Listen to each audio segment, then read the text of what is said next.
Hello my dear friends and students, welcome to English Max. आज हम लोग करने चल रहे हैं CHSL का पेपर। CHSL का टियर 1 का पेपर है ये, और ये हुआ था 24 मई 2022 को। ठीक है, भर्ती 2021 की है और पेपर हुआ था मई 2022 में। तो जैसा कि आप लोगों को पता ही है कि अभी 9 मार्च से पेपर होने वाला है CHSL टियर 1 का। 9 मार्च से 21 मार्च तक ये पेपर चलेंगे, तो आपकी होली ख़राब होने वाली है। तो मना लीजिएगा होली, लेकिन सुरूर ज़्यादा मत पालिएगा कि 2-3 दिन तक हैंगओवर ना उतरे। तो आप मतलब 12 घंटे का ही प्रोग्राम रखिएगा, 24 घंटे 36 घंटे वाला नहीं, ठीक है, क्योंकि अगले दिन पेपर भी होने वाला है। तो कुछ बच्चों ने हमारे पास ये मैसेज किया था, कुछ लोगों ने फ़ोन किया था कि सर MTS के साथ साथ में CHSL का भी प्रोग्राम चलाइए। तो हमने कहा ठीक है भाई, पेपर इनका भी है तो MTS और CHSL दोनों अब साथ साथ में चलेंगे, तो किसी का घाटा फ़ायदा नहीं होगा, दोनों लोगों का फ़ायदा होगा। और यकीनन 90% बच्चे ऐसे होंगे जिन्होंने MTS CHSL दोनों डाला होगा। ठीक है, तो पेपर में देखो रूल्स तो बदल नहीं जाते ना, वो कैब है, ग्रामर है, सब कुछ तो वही होगी, उनमें कोई फ़र्क होने वाला नहीं है। MTS में रीअरेंजमेंट नहीं आता है, CHSL में आता है, तो इससे क्या फ़र्क पड़ता है, बाकी सारी चीज़ें तो आती हैं, synonym, antonym, error, improvement, filler, cloze test, ये सब तो कॉमन ही है दोनों में। तो आप लोग दोनों का दोनों पेपर करते रहिए, ठीक है। तो PDF तो इसका सॉल्व कर ही लिया होगा। तो चलिए शुरू करते हैं हम लोग आज का पहला क्वेश्चन। और ये पहला क्वेश्चन आपकी स्क्रीन पर किससे रिलेटेड है, एरर से रिलेटेड है। ठीक है, देखें किस सेंटेंस में एरर है, और एरर किसकी है पता है, ग्रामेटिकल एरर नहीं है, ये स्पेलिंग की एरर है। तो देख लो, ये 4 सेंटेंस है, किसी एक सेंटेंस में स्पेलिंग की कोई मिस्टेक होगी, ढूंढिए क्या होगा। आई वॉज लिकिंग, लिकिंग सही है, I was licking my lips for delicious ice cream, ये डेलीशियस की स्पेलिंग गलत है। डेलीशियस की स्पेलिंग पहले लिख लेते हैं, ये होगा DELI और CI फिर OUS, ये होता है डेलीशियस की स्पेलिंग। दूसरे में देखो, देयर वाज डेलीशियस एरोमा, ये भी डेलीशियस गलत है। तीसरे वाला में माय मदर प्रिपेयर्स डेलीशियस, ये देखिए ये डेलीशियस सही है, चॉकलेट केक्स, तो इसमें स्पेलिंग डेलीशियस की सही है, चॉकलेट की भी सही है, केक की सही है, करीब सारी की सारी स्पेलिंग सही है। यहाँ granny said that red apples are very delicious, तो यहाँ भी डेलीशियस की स्पेलिंग गलत है। देखो ये DI लिखा हुआ है, ये देखो क्या D के बाद I लगा हुआ है, तो ये भी गलत हो गया। केवल एक सेंटेंस ऐसा है जिसमें डेलीशियस या और सारे वर्ड्स की स्पेलिंग पूरी तरह सही है, और वो आंसर है 3 वाला। ठीक है, अब आगे बढ़ो। अगला क्वेश्चन है हमारा इनकरेक्ट स्पेल्ड वर्ड फिर आ गया। तो पिछला वाला जो था वो सेंटेंस में था, अब की बार इंडिविजुअल वर्ड दिया हुआ है। इनकरेक्टली स्पेल्ड वर्ड, पहला वर्ड दिया है नप्चियल, ये सही है। तो नप्चियल किससे मीनिंग क्या होती है इसकी, ये है रिलेटेड टू मैरिज। क्या होता है ये, नप्चियल शादी से रिलेटेड होता है, और ये एडजेक्टिव है, मैरिज से रिलेटेड वर्ड है। ठीक है, ठीक, जिसे नप्चियल राइट्स हो गया, ठीक है, नप्चियल रिलेशंस हो गया, वैवाहिक संबंध, नप्चियल हो गया वैवाहिक। आगे आ जाओ, डिकैफिनेटेड, तो डिकैफिनेटेड की स्पेलिंग में गड़बड़ी है, क्या गड़बड़ी है, देखो DE तो सही है, उसके बाद कैफीन में आ जाओ तो CAFF होगा, फिर E होगा, I होगा। ठीक है, डिकैफिनेटेड ऐसे होना चाहिए। ठीक है, तो ये जो E है कैफीन में, E के बाद I होना चाहिए था, और यहाँ पर केवल E लिखा हुआ है, यही स्पेलिंग आपकी गलत है। ठीक है, सप्लीमेंट्री की स्पेलिंग एकदम से सही है, नोटिशेबल की स्पेलिंग भी एकदम से सही है। तो आपका आंसर कौन सा होगा, जिसकी स्पेलिंग गलत होगी। तो जो सही काटे हैं वो ऑप्शन नहीं है, जो आपका गलत कटा है यही आपका ऑप्शन होगा ना। कभी कभी जो गलत होता है वही सही आंसर होता है। तो स्पेलिंग तो इसकी गलत है, पर आंसर यही सही है, क्योंकि पूछा है incorrectly spelled word.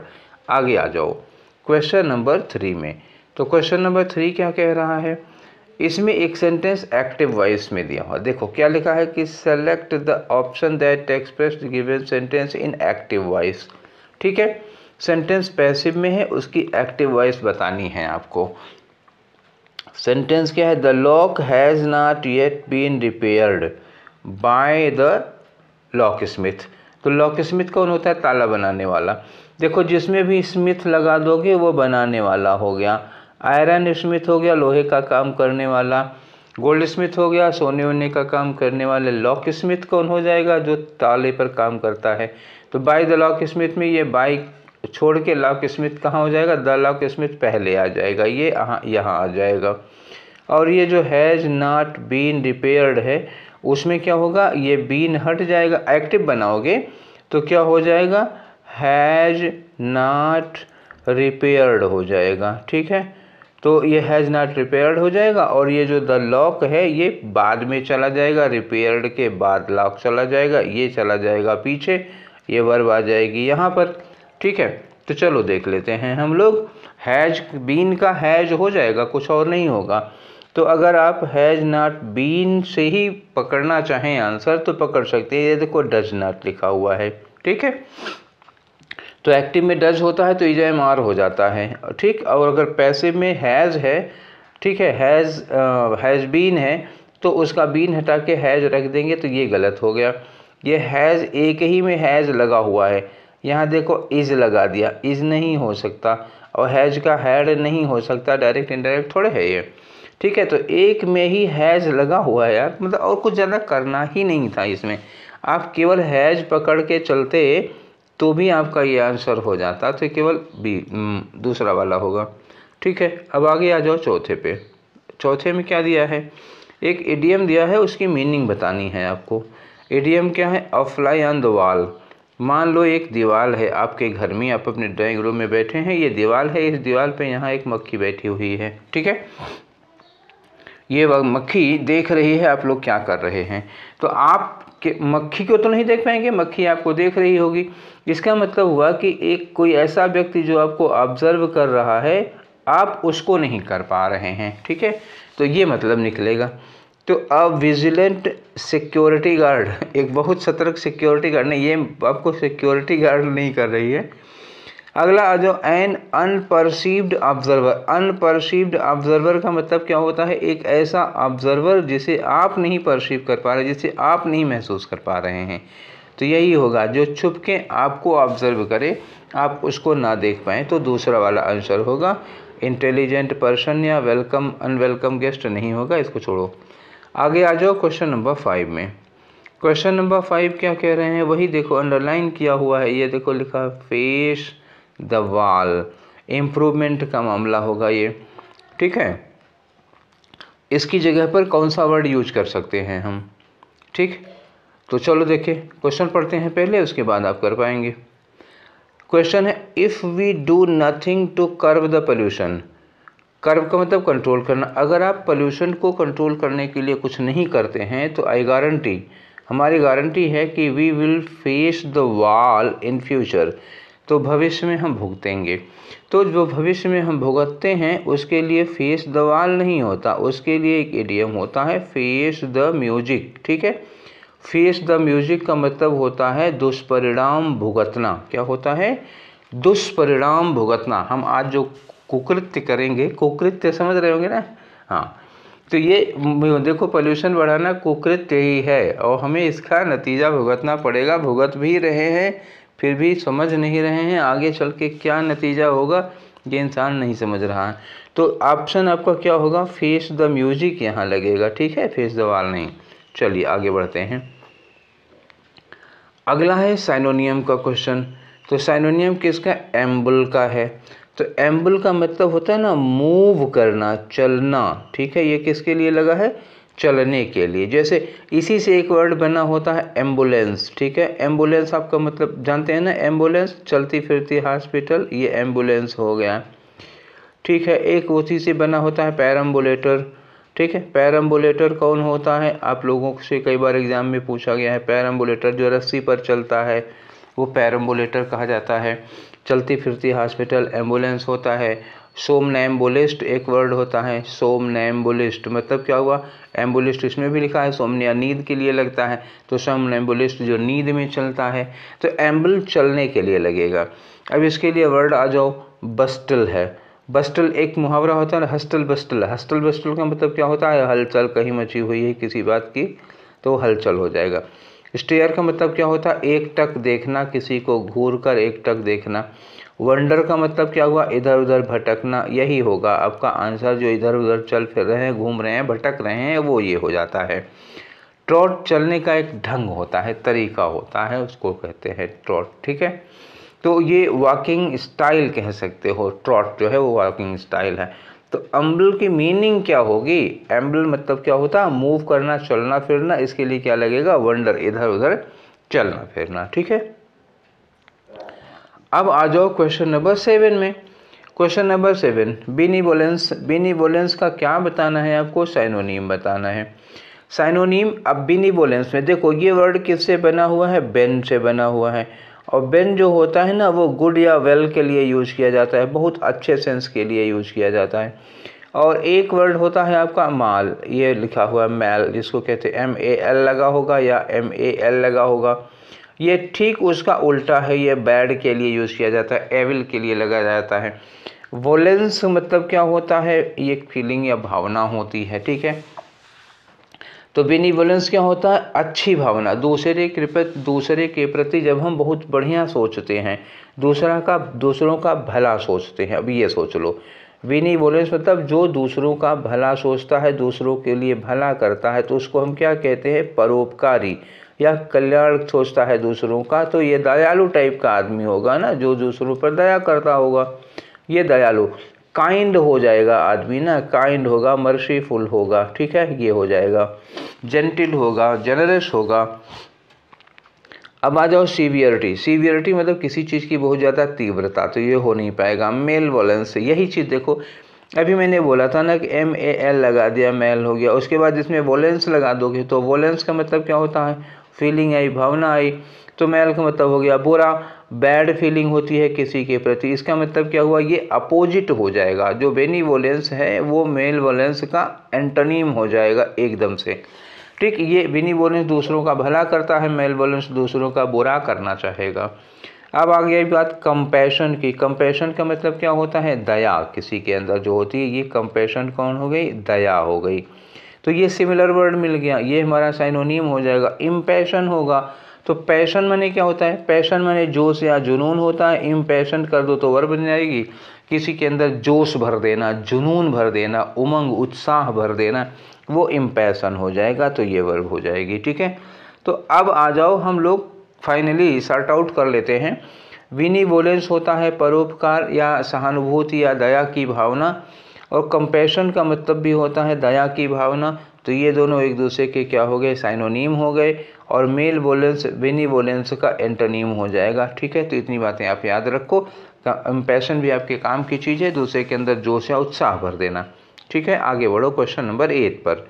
Question number 8 क्या कह रहा है, फिलर का क्वेश्चन है, ये देखो खाली जगह दी हुई है, लिखा है एवरीवन नोज दैट, हर आदमी जानता है कि future of all life on earth will be dash, तो धरती पर जो जीवन है वो डैश हो जाएगा।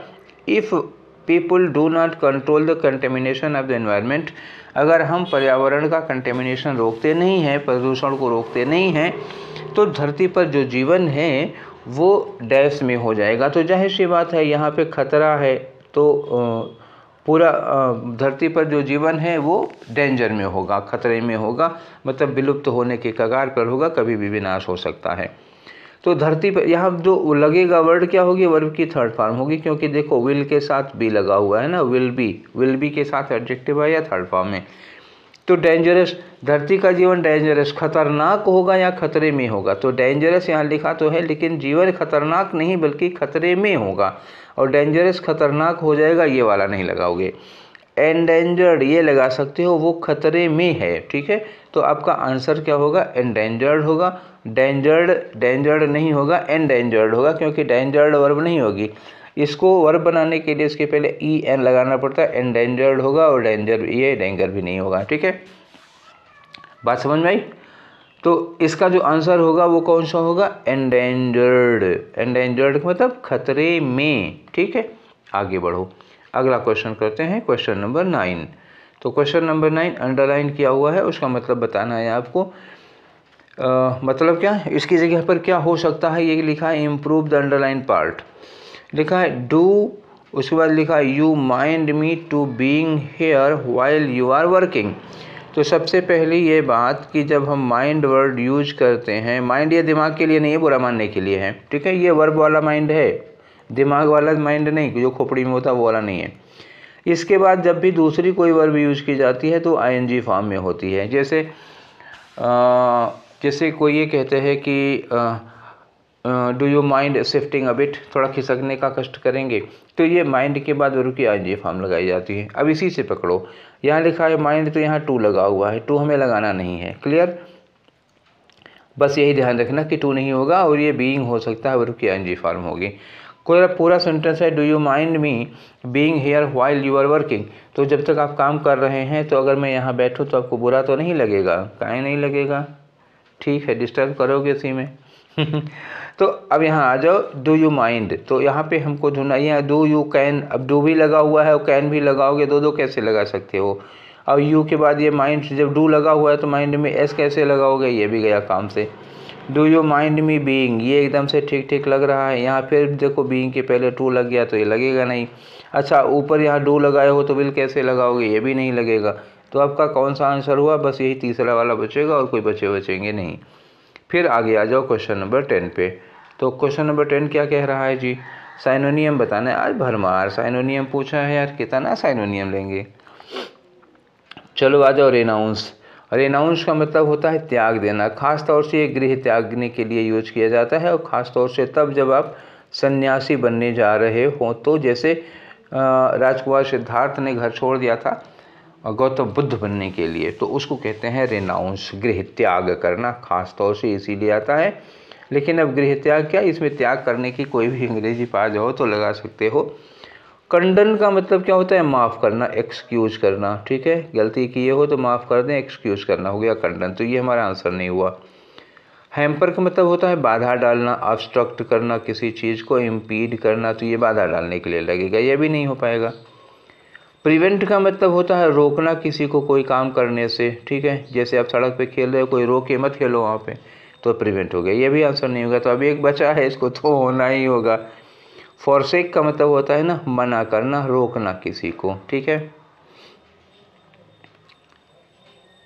सॉरी फॉरसेक नहीं, फॉरवेड होता है मना करने के लिए। तो फॉरसेक मतलब होता है ना त्यागना, छोड़ देना, ठीक है, तो ये होगा त्याग देना, ठीक। अभी मेरे मुंह से निकल गया था फॉरसेक मतलब मना करना, तो वो एक्चुअली फॉरसेक नहीं है, वो होता है एक वर्ड है फॉरबिड, फॉरबिड की सेकेंड फॉर्म होती है फॉरबेड, ठीक है। तो ये फॉरवेड माने रोकना होता है। थोड़ी देर के लिए, एक सेकंड के लिए मेरे दिमाग में ये फॉरवेड आ गया था, तो फॉरवेड माने रोकना होता है, एक्चुअली फॉरवेड नहीं, यहाँ फॉरसेक दिया हुआ है, फॉरसेक का मतलब त्याग करना होगा, तो ये आपका आंसर होगा रेनाउंस का साइनोनियम, ठीक है, क्लियर। चलो आगे बढ़ते हैं क्वेश्चन नंबर 11 पर। तो क्वेश्चन नंबर 11 क्या है, यहाँ भी अंडरलाइन किया हुआ है और इम्प्रूव करने के लिए पूछ रहा है इसकी जगह पर क्या होना चाहिए।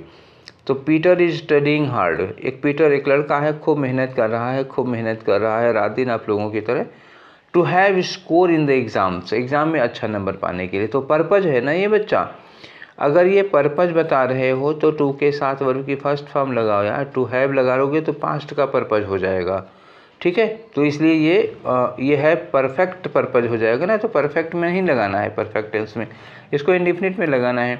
तो टू स्कोर यूज करो यहाँ पर, ठीक, क्या होगा, to score, Peter is working hard to score in the exam, मतलब अच्छा नंबर पाने के लिए, तो टू के साथ फर्स्ट फॉर्म यूज करो, ठीक है, ये होगा सी वाला, ठीक है। अब आगे बढ़ो क्वेश्चन नंबर 12 में। तो क्वेश्चन नंबर 12 क्या कर रहा है, देखो स्लैश बता रहे हैं कि ये एरर का क्वेश्चन है, ठीक, ये ग्रामेटिकल एरर ढूंढना है आपको। Each member of the team, यहाँ तक तो कोई गड़बड़ी नहीं है, each member of the team, हाँ ठीक है। आगे लिखा है receive a memorabilia after the match is over, जब मैच ख़त्म हो जाती है तो सबको एक मेमोरेबिलिया दिया जाता है, मतलब स्मृति चिन्ह है, कुछ गिफ्ट विफ्ट टाइप का होता है, यादगार के तौर पर दिया जाता है। गड़बड़ी क्या हो गई, each member of the team, ये क्या हो गया, सिंगुलर सब्जेक्ट हो गया, और रिसीव क्या हो गई, ये हो गई प्लूरल वर्ब, ये गड़बड़ी हो गई। तो सिंगुलर सब्जेक्ट के साथ प्लूरल वर्ब लगाओगे, कैसे लगाओगे भैया, ये जोड़ा ही नहीं बन रहा है, ये लगन ही नहीं बैठेगी। ठीक, इसमें 36 में से एको गुण नहीं मिल रहा है, तो क्या करना होगा, वर्ब को सिंगुलर करना पड़ेगा। ठीक है, each member of the team is singular subject, receive is a plural verb, तो you will have to add S in the verb to make it singular. तो this should have been receives, क्या होगा, ये होगा receives. क्यों, यहाँ लिखा match is over present में है, तो हमको भी प्रेजेंट में रखना पड़ेगा रिसीव्स जिसमें होगा। तो अब ये इम्प्रूवमेंट तो करना नहीं है, हमें एरर पहचाननी है। एरर इसमें हो गई तो हमारा ये वाला पोर्शन हो गया, रिसीव में बोले भी लिया, यही वाला आंसर होगा आपका थर्ड वाला जिसमें एरर है। ठीक है, अब आ जाओ क्वेश्चन नंबर 13 पे। तो क्वेश्चन नंबर 13 क्या कह रहा है, आर्टिकल यूज करना है। ये देख लो, आर्टिकल यूज करना है, ये खाली जगह दी हुई है, डबल फिलर है। तो दोनों ही फिलर में हम देख लेते हैं क्या लगाना है। क्लियर, तो बिसाइड्स बीइंग मल्टीफेसेटेड आर्टिस्ट, मतलब मल्टी टैलेंटेड आर्टिस्ट होते हैं जो क्या कहते हैं, बहुमुखी प्रतिभा के धनी होते हैं, उनको कहा जाता है। तो मल्टीफेसेटेड आर्टिस्ट के लिए क्या लगाओगे, आ लगाओगे यहाँ पर, क्योंकि ये माँ से शुरू हो रहा है, एम है। He was dash poet, poet में पा, इसका भी प्रोनाउंसिएशन कंसोनेंट का है, इसलिए क्या लगाओगे, आ लगाओगे। तो दोनों में आ लगा। ठीक है, तो ये वाला हमारा ऑप्शन क्या होगा, दोनों में आ लगेगा। ठीक है, किसी में एन नहीं लग रहा है। क्लियर हुआ, आगे बढ़ो। क्वेश्चन नंबर 14, तो यहाँ भी इनकरेक्टली स्पेल्ड वर्ड आ गया। किसकी स्पेलिंग गलत है, जाइलोफोन, ये एक क्या कहते हैं, वाद्य यंत्र होता है, म्यूजिकल इंस्ट्रूमेंट होता है, तो इसकी स्पेलिंग करेक्ट है। जिसकी स्पेलिंग करेक्ट होगी वो हमारा आंसर नहीं होगा। ठीक है, तो वो स्पेलिंग करेक्ट है तो आंसर नहीं होगा। ओलिगोपोली, ओलिगोपोली इसकी भी स्पेलिंग सही है। अब आपके मन में खटक खटक कर रहा होगा कि हम इसकी मीनिंग क्या होगी। तो देखो, जहाँ भी ओलिगो लगा होता है वो अल्प के लिए लगता है। अल्प का मतलब क्या होता है, फ्यू मतलब बहुत कम के लिए लगता है। और पोली लगता है तो किसके लिए लगता है, पावर के लिए लगता है। ठीक है, बात समझ में आए। जैसे मोनोपोली होता है, एक वर्ड होता है ना मोनोपोली, एक ही आदमी की पावर चलती है, एक ही आदमी के पास अधिकार होगा, तो मोनोपोली होगा। ओलिगोपोली का मतलब हुआ जब कुछ लोगों के, बहुत कम लोगों के, फ्यू लोगों के पास में पावर होगी, तो उसको ओलिगोपोली कहते हैं। आंसर हमारा ये भी नहीं ठीक है, क्योंकि इसकी स्पेलिंग सही है। रोबस्ट का मतलब हट्टा कट्टा है, एकदम के बल्ले सल्ले खूब बढ़िया से होंगे तो उनको कहते हैं रोबस्ट। और इसकी स्पेलिंग क्या होती है, ROBUST, इसमें डबल बी नहीं लगता है, इसलिए इसकी स्पेलिंग गलत है और यही होगा हमारा आंसर। जेनिथ की स्पेलिंग एकदम ठीक है। जेनिथ का मतलब क्या हुआ, सर उठाकर देखो ऊपर की ओर, तो जब से आपका टॉप मोस्ट पॉइंट दिखाई देगा उसी को जेनिथ कहते हैं, उच्चतम बिंदु जो आप देख पा रहे हैं नीचे से। तो आंसर ये भी नहीं होगा। आंसर आपका कौन सा हुआ, रोबस्ट, जिसमें स्पेलिंग गलत है, डबल बी की जगह सिंगल बी होना चाहिए। अब आ जाओ क्वेश्चन नंबर 15 पर। 15 में भी स्लैश दिखा रहा है कि एक ग्रामेटिकल एरर का क्वेश्चन है। ठीक है, पढ़ो। Even though we are quite different from each other, भले ही हम लोग एक दूसरे से बिल्कुल अलग अलग हैं। ठीक है, यहाँ तक कोई गड़बड़ी नहीं है। इन फूड प्रेफरेंसेज, फूड प्रेफरेंस में हम एक दूसरे से अलग हैं। चलो कोई बात नहीं, यहाँ तक कोई एरर नहीं है। We both loves South Indian delicacies, फिर सब्जेक्ट वर्ब एग्रीमेंट का मामला आ गया। वी बोथ का मतलब हम दो के बाद ये लव्स वर्ब क्या होगा, देखो ये आपका प्लूरल सब्जेक्ट है और लव्स क्या हो गई, सिंगुलर वर्ब हो गई। फिर देखो गलत जोड़ा है, प्लूरल सब्जेक्ट के साथ सिंगुलर वर्ब कैसे लग सकती है, तो इसको आपको क्या करना पड़ेगा, प्लूरल वर्ब बनानी चाहिए। तो वी बोथ लव्स की जगह क्या होगा, लव हो जाता तो ज़्यादा अच्छा था। ठीक है, तो हमारा एरर कहाँ होगा, ये वी बोथ लव्स जो लिखा हुआ यही वाला सेक्शन में एरर है, तो आपका आंसर क्या हो गया, थर्ड वाला हो गया। ठीक है, आगे आ जाओ। 15 के बाद ये रहा आपका क्वेश्चन नंबर 16, इनकरेक्टली स्पेल्ड। फिर आज को करेक्ट नहीं पूछा, सारे के सारे इनकरेक्ट ही पूछे हैं। आ जाओ, नोजी तो करेक्ट है, मतलब आंसर नहीं होगा। मीनिंग क्या होती है, जिसमें कोई स्मेल हो, गुड बैड जैसी भी स्मेल हो उसको नोजी कहेंगे। ठीक है, वेनिशन की स्पेलिंग गलत है, VENI होगा, SON होगा, डबल N की गुंजाइश नहीं है, वेनिशन। तो ये आपका गलत स्पेलिंग वाला वर्ड हुआ, तो आंसर यही होगा। वेनिशन आप जानना चाहते हो तो क्या होगा, ये होता है हिरन का मांस। ठीक है, जो लोग नॉनवेज हैं वो लोगों को तो मुँह में पानी आ गया। हालांकि आजकल हिरन का मांस खाना इंडिया में पॉसिबल नहीं है। आगे आ जाओ। यर्न का मतलब क्या होता है? स्पेलिंग सही है। यर्न का मतलब बहुत तीव्र इच्छा होना किसी चीज़ के लिए, ठीक है। उसके बाद अगला वर्ड है आपका रूमिनेट, और रूमिनेट की भी स्पेलिंग पूरी तरह से सही है, ठीक है।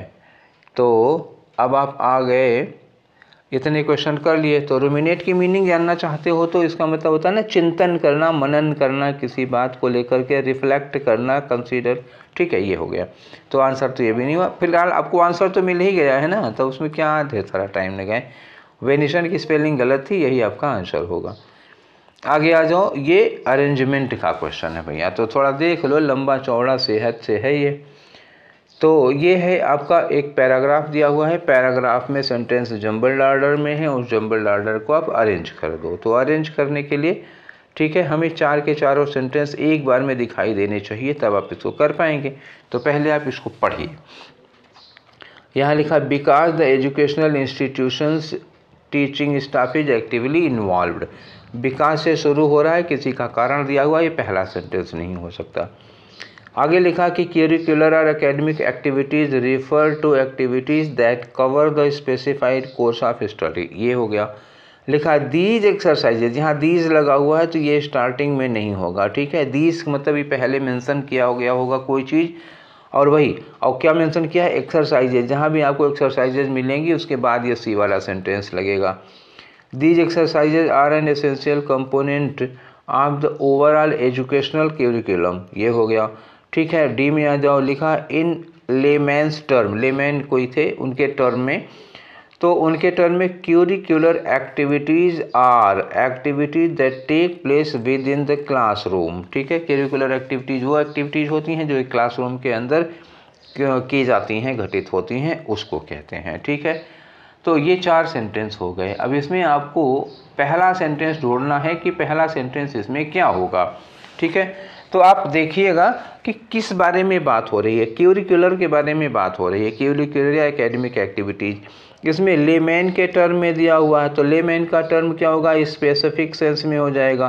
तो हम लोग पहले क्या करते हैं? पहले जनरल सेंस यूज करते हैं। कोई बात जब जनरल सेंस में कही होगी पहले वो, उसके बाद स्पेसिफिक में आएंगे। तो बी वाले में करिकुलर या एकेडमिक एक्टिविटीज़ की बात की गई है, उसके बाद इसको स्पेसिफाई किया लेमैन के टर्म में। तो किसी भी कीमत पर सी के पहले बी आए, डी के पहले बी आएगा, तो पहले आप बी करेंगे उसके बाद डी करेंगे, क्योंकि पूरे पैराग्राफ में करिकुलर एक्टिविटीज़ की बात की गई है कि करिकुलर एक्टिविटीज़ होती क्या हैं, और बी में सेंटेंस ओपन किया जा रहा है, स्टार्ट किया जा रहा है कि करिकुलर एक्टिविटीज़ को जनरल सेंस में इसको डिफाइन किया गया है। उसके बाद लेमैन के टर्म में इसको स्पेसिफाई टर्म में आ गया। उसके बाद ये दीज लगा हुआ है, दीज का मतलब पहले जिन बातों को हम कर चुके हैं वही यहाँ पे रिपीट होंगी, तो पहले इसका रेफरेंस आना चाहिए। और बिकॉज किसी चीज़ का कारण है, तो स्टार्ट आप किससे कर पाएंगे? बी के अलावा किसी से स्टार्ट नहीं कर सकते हैं, और एक ही ऑप्शन बचा है आपका बी से स्टार्ट होने वाला। ठीक बात समझ गए? हमें इसमें स्टार्टर की प्रॉब्लम थी, स्टार्टर बी के अलावा और कोई हो नहीं सकता, तो आप बी से स्टार्ट करेंगे तो आपके पास केवल एक ऑप्शन बच रहा है। अब आप मिलाना चाहते हैं तो इसको मिला सकते हैं। बी को आगे करके देखो। बी में कहा गया, ये फर्स्ट सेंटेंस होगा हमारा, करिकुलर और academic activities refer the activities that cover the specific course of study. ये हो गया। फिर स्पेसिफिक में आ जाओ, दूसरा वाला, in layman's term curricular activities are activities that take place within the classroom. उसके बाद यही एक्टिविटीज जो हैं उन्हीं को कहा दीज एक्सरसाइजेज, ये वाला सेंटेंस आएगा, दीज एक्सरसाइजेज आ जाए essential component of the overall educational curriculum, और यहाँ कारण दे दिया है विकास से, तो ठीक है, आपका ये वाला आंसर करेक्ट हो गया। ठीक है, अब आते हैं हम क्वेश्चन नंबर 18 पे। फिर यहाँ खाली जगह दी हुई है, देखो यहाँ क्या लगेगा, the dash crowd gave the newly elected leader a magnificent welcome. तो न्यूली इलेक्टेड लीडर को मतलब एक वार्म वेलकम दिया जा रहा है। वार्म वेलकम देने का मतलब भीड़ कैसी होगी? नॉइजी भीड़ होगी, बल्कि निगेटिव सेंस में आ जाएगा, ये नहीं होगा। जुबिलेंट मतलब बहुत उल्लसित, बहुत प्रसन्न, बहुत खुश, बहुत हिलेरियस मूड में है, मतलब जीता हुआ नेता है तो लोग नारे लगा रहे होंगे ना, खूब खुश होंगे, तो ये आपका आंसर हो सकता है। ट्रबुलसम और मेलंकलिक, मेलंकलिक उदास भीड़ हो जाएगी, क्यों उदास होगी? जीते हुए नेता के लिए इकट्ठा हुई है तो तो ये दोनों आंसर नहीं होंगे। ट्रबल सम परेशानी खड़ी करेगी, तो आपका आंसर केवल 2 वाला हो सकता है। अब आ जाओ 19 नंबर पे। 19 नंबर में क्या है, the equivocal nature of his comments was criticised by the officials. तो इक्विवोकल नेचर, ये अंडरलाइन किया हुआ, इसको आपको रिप्लेस करना है। इक्विवोकल नेचर का मतलब क्या हुआ, इसको इसका साइनोनिम बताना है ना। तो मतलब क्या हुआ, द्विअर्थी। आप मतलब ऐसा बोल रहे हैं कि स्पष्ट नहीं अर्थ हो रहा है कि आप कहना क्या चाह रहे हैं। तो सर्टेन नहीं होगा, एम्बिगुअस ये हो सकता है। एम्बिगुअस नेचर का मतलब हुआ कि जो द्विअर्थी है, जिसकी मीनिंग क्लियर नहीं हो पा रही है, तो एम्बिगुअस हो जाएगा। ठीक है, आगे आ जाओ। अगला वर्ड होगा आपका इडियम दिया हुआ है, इसकी मीनिंग बतानी है आपको। इन the same boat, in the same boat का मतलब एक नाव है जिस पर हम दोनों बैठे हैं, और नाव डूबेगी तो दोनों डूबेंगे, पार होगे तो दोनों पार होंगे। तो इन द सेम बोट का मतलब सेम खतरे में हम दोनों के दोनों हैं। तो to go in the same direction बिल्कुल नहीं, to be in the same difficult situation यही वाला होगा। ठीक है, तो आपका दूसरा वाला आंसर हो गया। अब आ जाओ 21 से लेकर के 25 तक। तो ये जानते ही हैं, आपको दिख ही रहा होगा क्या करना है। इसमें खाली जगह भरनी है, एक पैराग्राफ दिया हुआ है। इसके पहले आपको ये पढ़ना पड़ेगा, और पढ़िए। Human beings have 3 needs. इंसान की 3 ज़रूरतें होती हैं। बेसिक नीड में रोटी, कपड़ा और मकान। तो ये हो गया फूड हो गया, और ये मकान हो गया। अब बचा कपड़ा। तो रोटी, कपड़ा और मकान, ये पहले पे क्या आना चाहिए थे, यहाँ आ जाएगा क्लॉथ। आगे आ जाओ। ऑल ऑफ दीज रिक्वायरमेंट्स, ये हमारी जो रिक्वायरमेंट्स हैं, कैन बी मेट सेटिस्फैक्टरली। हम इसको संतोषपूर्वक मतलब सेटिस्फैक्ट्री ढंग से इनको पूरा कर सकते हैं। If an individual has money, अगर हमारे पास मनी हो तो। And for earning this money individual must be employed. और ये पैसा, ये मनी, इन ज़रूरतों को पूरा करने के लिए जो पैसा आएगा वो कहाँ से आएगा, एम्प्लॉयमेंट से आएगा, रोज़गार होगा। तो कहने का मतलब इडेस्ट क्या लिखा है, have a dash profession. Dash profession का मतलब एक गुड प्रोफेशन होना चाहिए, अच्छी खासी नौकरी होगी तभी ना। आगे लिखा है dash there are a lot of people throughout the globe. अब यहाँ कोई वर्ड लगेगा, कंट्रास्ट कर रहा है। पूरे ग्लोब में कुछ ऐसे लोग हैं who have been unable to obtain a job, ये लिखा, जिनके पास नौकरी नहीं है। एज अ डायरेक्ट डैश, तो यहाँ जाएगा रिजल्ट। जब लोगों के पास नौकरी नहीं है तो उसका रिजल्ट क्या होगा, as a direct result they have a dash. यहाँ पे क्या लगेगा, कम इनकम लिखा है ना, अमाउंट ऑफ इनकम। तो जब नौकरी नहीं होगी तो यहाँ इनकम कम होगी लोगों की। एंड एम्प्लॉयमेंट, ठीक है, and unemployment is the term use to describe these conditions of joblessness. तो इस तरह की जॉबलेसनेस की कंडीशन को अनएम्प्लॉयमेंट कहा जाता है। तो करीब करीब समझ में तो आ गया यहाँ क्या भरना है। ठीक है, तो पहले वाले पे हम लोग आ जाते हैं। पहले फिलर मैंने कहा था कि आदमी की 3 ज़रूरतें होती हैं, रोटी, कपड़ा और मकान। रोटी और मकान दे दिया है तो कपड़ा लगा दो यहाँ पे, तो क्या होगा आपका, ये आ गया क्लॉथिंग, रोटी, कपड़ा और मकान। ठीक है, तो अगले वाले फिलर पे आ जाओ। देखो क्या कहना है 2 नंबर पे। तो दूसरे नंबर की फिलर में दिया हुआ है कि यहाँ लिखा है इन ज़रूरतों को पूरा करने के हमारे पास एक डैश प्रोफेशन होना चाहिए। तो कैसा प्रोफेशन होना चाहिए, सूटेबल होना चाहिए कि अथॉरिटेटिव होना चाहिए कि डिसेंट होना चाहिए कि टेम्पोरेरी। टेम्पोरेरी तो नहीं होना चाहिए, अथॉरिटेटिव जिसमें अधिकार खूब मिलते हों। भैया देखो, रोटी, कपड़ा, मकान के लिए बहुत अधिकारपूर्ण वाली जॉब ज़रूरी नहीं होती। पहले आपके पास अच्छी खासी सूटेबल जॉब मिल जाए, यही बहुत है। और आगे इन्होंने कहा कि इस कंडीशन को अनएम्प्लॉयमेंट कहते हैं। तो ज़रूरी नहीं कि आप अथॉरिटेटिव या डिसेंट जॉब कर रहे हैं, एक सूटेबल जॉब की हमें ज़रूरत पड़ती है। तो इसके लिए आप सूटेबल वर्ड यूज़ करिए, जो है बहुत ज़्यादा पजेसिव या पैशनेट मत हो जाइए भैया ना। अथॉरिटेटिव पहले एक सूटेबल जॉब मिल जाए, उसके बाद अथॉरिटेटिव और डिसेंट बाद में करिएगा। ठीक है, हालांकि यहाँ पे एक नॉर्मल वर्ड की ज़रूरत है। ठीक है, बस अनएम्प्लॉयमेंट से बचने की ज़रूरत है, यहाँ पे ऐसे वर्ड की ज़रूरत है। तो सूटेबल ज़्यादा ठीक था। तीसरे नंबर पे आ जाओ कि dash there are a lot of people. इन्होंने कहा कि ये ज़रूरत हो गई रोटी, कपड़ा, मकान के लिए हमें एक जॉब की ज़रूरत होती है। आगे कह रहे हैं कि there are a lot of people throughout the globe who have been unable to obtain a job, जिनको नौकरी नहीं मिली है। तो अपोजिट में जा रहे हैं। अपोजिट जाने का मतलब राइटफुली तो होगा नहीं, रिग्रेसिवली। यहाँ पे रिग्रेसिवली मतलब पीछे हटते हुए, ये तो होगा नहीं। रिप्रेसिवली दमनकारी हो गया, ये भी नहीं होगा। रिग्रेटिवली ये हो सकता है, रिग्रेटिवली मतलब अफसोस की बात यह है कि पूरे धरती पे पूरे विश्व में बहुत से लोग हैं जिनके पास सुटेबल जॉब नहीं है, तो ये रिग्रेटिवली हो जाएगा, ये मतलब अफसोस की बात है, तो चौथा वाला हो जाएगा। अब अगला वाला आ जाओ, अगले में हमें आना है एज अ डायरेक्ट। जब ये कह दिया कि पूरे विश्व में बहुत से लोग हैं जिनके पास सुटेबल जॉब नहीं है, तो एज अ डायरेक्ट रिजल्ट यहाँ क्या आना चाहिए, रिजल्ट, इसका सीधा नतीजा ये होता है। तो रिजल्ट पे आओ तो क्या होगा, एज अ डायरेक्ट कंसिक्वेंस हो जाएगा, ठीक है। एज अ डायरेक्ट अटैक या सिक्वेंस या कन्फ्रंटेशन का कोई मतलब नहीं है, एज अ डायरेक्ट कंसिक्वेंस, इसका सीधा नतीजा ये होता है।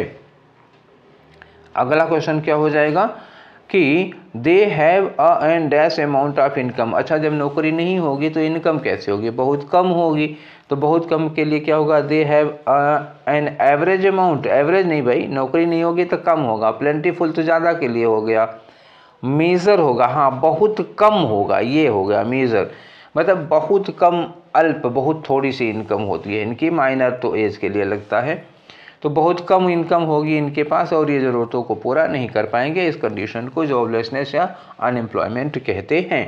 तो ये था आपके 25 क्वेश्चन CHSL के, जो 24 मई को हुआ था, ठीक है। तो ये सेशन आप लोगों को कैसा लगा, इस बारे में हमको इन्फॉर्म करिएगा। और इस तरह से हम लोग अब MTS और CHSL दोनों को कंबाइन करके चलेंगे, ठीक है। पहले CHSL का पेपर है तो इनको भी देखना है भाई, और MTS भी साथ साथ में चलता रहेगा, ठीक है। तो फिर मिलेंगे हम लोग कल के सेशन में। Till then take care, thank you.